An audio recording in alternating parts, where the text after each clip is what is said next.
ഒരാൾക്ക് നമ്മളോട് ഇഷ്ടം തോന്നണമെങ്കിൽ 3 കാരണങ്ങളാണ് പറയുന്നത്. ഒന്നാമത്തെ കാരണം ഹുസ്നാണ്, ഭംഗിയുണ്ടായിരിക്കുക. രണ്ടാമത്തെ കാരണം ഇഹ്സാനാണ്.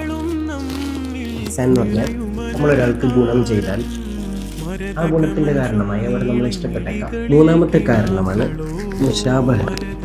നമ്മുടെ സെയിം വൈബുള്ള ഒരാളെ കിട്ടിയാൽ നമ്മൾ ഇഷ്ടപ്പെടുമല്ലോ, അതേപോലെ സെയിമായ ആൾക്കാർ കിട്ടിയാലുള്ള അക്കാരണം കൊണ്ട് നമ്മൾ ഇഷ്ടപ്പെട്ടേക്കാം. അപ്പം എനിക്ക് ഈ ഗിഫ്റ്റ് തന്നത് എൻ്റെ 2ാം ക്ലാസ്സിൽ പഠിക്കുന്ന നിയ മെഹ്ക്ക് എന്ന് പറയുന്ന കുട്ടിയാണ്. മാഷാഅല്ലാഹ് നല്ലൊരു തസ്ബീഹ് മാലയുണ്ട്, അതേപോലെ തന്നെ നല്ലൊരു ഷൂവും കൂടിയാണ്. അള്ളാഹു കുട്ടിക്കും കുടുംബത്തിലും അള്ളാഹു ബർക്കത്ത് ചെയ്യട്ടെ.